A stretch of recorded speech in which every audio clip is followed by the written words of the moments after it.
Madame, Monsieur, bonsoir. Vous êtes les bienvenus dans ce bref tour de l'actualité. Le contrôle sera renforcé dans les administrations ivoiriennes. La lutte contre la corruption, cheval de bataille du ministère de la Bonne Gouvernance, va s'intensifier. Ce sont en total 36 institutions qui seront auditées. Bintou Pekele.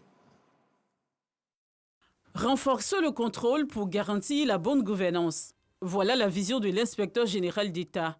Ce jeudi, Théophile Awandouli reçoit le ministre de la Promotion de la bonne gouvernance et de la lutte contre la corruption. Et également, échange sur la riche expérience de l'inspection générale d'État qui est l'aînée des institutions de contrôle de la République et qui est chargée d'assurer la bonne gouvernance au niveau des différentes institutions de l'État. Nous avons vu que nous pouvons largement travailler ensemble.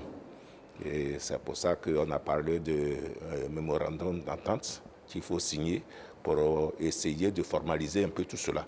Nous allons le faire et travailler ensemble pour l'efficacité de l'administration ivoirienne et également dans la perspective de ce que le président de la République veut, la bonne gouvernance. Et conformément à cette volonté pour 2022, CAP suit un contrôle renforcé, gage d'une administration efficace et d'un service de qualité aux populations. L'occasion pour l'IGE d'éclairer l'opinion sur les audits en cours au sein de certains ministères. De façon ponctuelle, quand le président est alerté d'un certain nombre de problèmes dans une structure, le président demande à l'inspection générale d'aller vérifier, d'aller investiguer. Mais de façon également permanente, l'inspection générale, chaque année, propose au président de la République un programme d'activité. Cette année, 2022, il y a des ministères qui doivent être contrôlés, dont le ministère des Eaux et Forêts. Il y a 15 ministères qui sont dans le programme.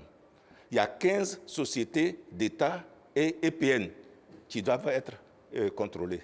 Il y a 6 collectivités locales, collectivités territoriales qui doivent être contrôlées. C'est dans le cadre d'un programme normal. Le mémorandum de coopération entre l'institution et le ministère devrait être acté ces prochains mois. Dans la commune d'Adjamé, plusieurs routes sont en cours de bitumage, des travaux qui s'inscrivent dans le cadre de la politique d'assainissement des communes du district d'Abidjan, d'un coût global de 6 milliards de francs CFA. Ces travaux visent aussi à minimiser les risques d'inondation en cette saison des pluies. La première édition du festival Ciné Scratch a eu lieu ce vendredi 6 mai 2022 à l'espace Canal au Bois de Trècheville. Ce festival, initié par la Fondation Cœur de Reine, vise à promouvoir le leadership féminin à travers le 7e art. Il sera meublé par des masterclass, des projections de films, des villages gastronomiques et des prestations artistiques. Plus de 10 000 festivaliers sont attendus à ce rendez-vous culturel. Les explications complètes de notre reporter Georgette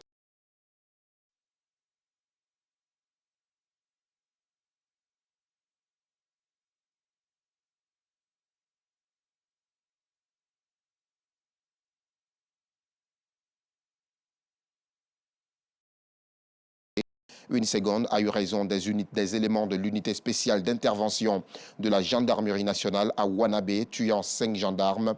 Dans son communiqué, l'armée affirme que côté ennemi, une vingtaine de corps de terroristes ont été dénombrés lors de l'attaque et lors des opérations de sécurisation et ajoute que de l'armement, des munitions, des moyens roulants et de communication ont également été détruits ou récupérés.